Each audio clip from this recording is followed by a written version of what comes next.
Hello दोस्तों, UPI, ATM और रुपए कार्ड इससे रिलेटेड एक इम्पॉर्टेंट गाइडलाइंस जारी की गई हैं और ये गाइडलाइंस गवर्नमेंट ऑफ इंडिया के अलावा एनपीसीआई ने भी करी है।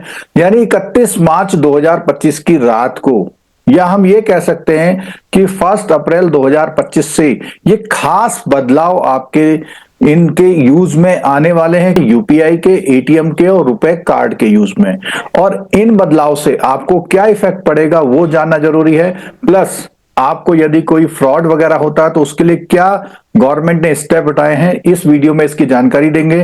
दोस्तों, अभी तक अगर आपने चैनल सब्सक्राइब नहीं किया तो चैनल सब्सक्राइब कर लीजिए और बेल आइकन जरूर दबाइएगा कि ऐसी छोटी छोटी इंफॉर्मेशन जो आपकी डेली लाइफ में यूज होती हैं उनके लिए हम वीडियो बनाते रहते हैं। तो दोस्तों, सबसे पहले बात करते हैं यूपीआई के बारे में।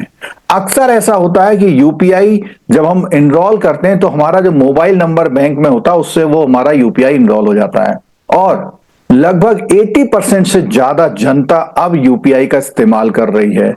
नंबर ऑफ रिकॉर्ड ट्रांजैक्शन अब यूपीआई के थ्रू हो रहे हैं। मोबाइल कंपनी अक्सर जब 90 दिन तक आप मोबाइल नंबर यूज नहीं करते हैं और वो नंबर आपका किसी बैंक से लिंक है तो मोबाइल कंपनी तो वो नंबर किसी और को दे देती है।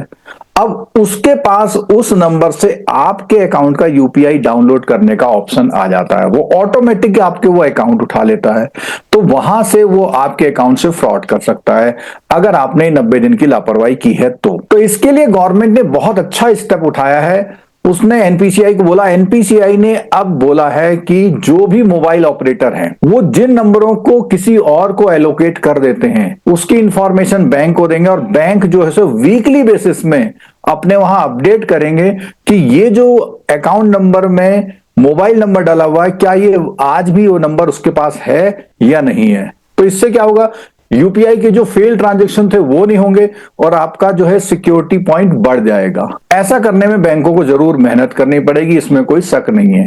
जितने भी पेमेंट सर्विस प्रोवाइडर हैं उन सबको जो मोबाइल नंबर रिवोकेशन लिस्ट है उसको अब इस्तेमाल करना पड़ेगा और उन नंबरों को वीकली बेसिस पे वहां से डीलिंग करना पड़ेगा यूपीआई से, तो उनके यूपीआई बंद हो सकते हैं। बैंकों को एक्स्ट्रा कॉस्ट पड़ सकती है और बैंकों को ये अपडेट करने के लिए रेगुलर अब अपने वहां इंफ्रास्ट्रक्चर डेवलपमेंट करना पड़ेगा। दोस्तों, दूसरी खबर आ रही है रुपए कार्ड से। देखिए, रुपए कार्ड की अगर हम बात करें तो लगभग जो रुपए कार्ड है, जैसे पहले वीजा कार्ड और मास्टर कार्ड यूज करते थे, हमारी कोई भी इंडिया की सर्विस नहीं थी, तो गवर्नमेंट ऑफ इंडिया ने रुपए कार्ड लॉन्च किया था। उसमें सब्सिडी देती चली आ रही थी। उसमें आपको पता है कि वो इंश्योरेंस भी प्रोवाइड करते हैं और बहुत सारे लॉन्च वगैरह में फैसिलिटी प्रोवाइड करते हैं। तो रुपए कार्ड, जिसके भी कार्ड में रुपए छपा हुआ है, तो उनकी सब्सिडी अब गवर्नमेंट हटा रही है। अगर सब्सिडी हटाएगी तो उसमें मिलने वाली कुछ फैसिलिटी डेफिनेटली कम होंगी। हालांकि यह सरकार को करना नहीं चाहिए।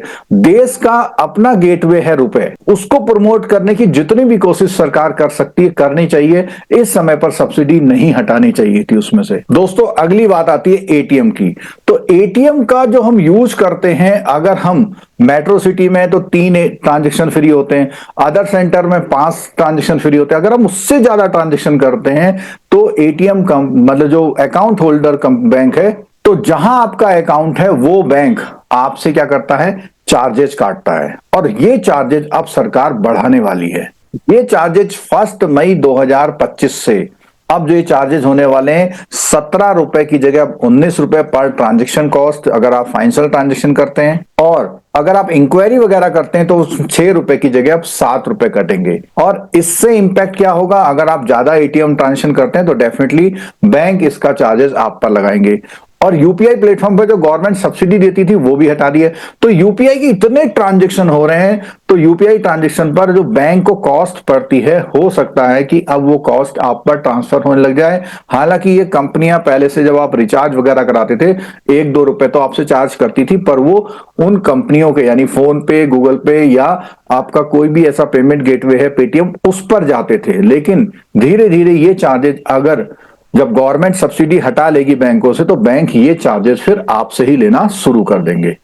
तो दोस्तों, ये जानकारी थी हमारी यूपीआई, एटीएम और रुपए कार्ड से रिलेटेड। तो अगर आप इसका यूज करते हैं, क्योंकि इंडिया में अब इनका यूज करने वाले बहुत लोग हो गए हैं, तो उससे रिलेटेड आपको आने वाले समय में जो प्रिकॉशन रखनी है, अगर आपका कोई पुराना नंबर चल रहा है किसी पहले था वो चला गया तो किसी अकाउंट से लिंक है तो उसको बदलवा लीजिए। और एटीएम ट्रांजैक्शन अगर आप एटीएम पे विड्रॉल करते हैं तो उसकी संख्या कम कर दीजिए। और रुपए कार्ड में जो बेनिफिट मिलते थे अब वो बेनिफिट कम हो जाएंगे, क्योंकि जब सरकार सब्सिडी हटा रही है तो सब्सिडी मतलब क्या है, उसके थ्रू वो उन हेल्प को देती थी, जैसे इंश्योरेंस वगैरह देती थी, तो वो अब नहीं देगी।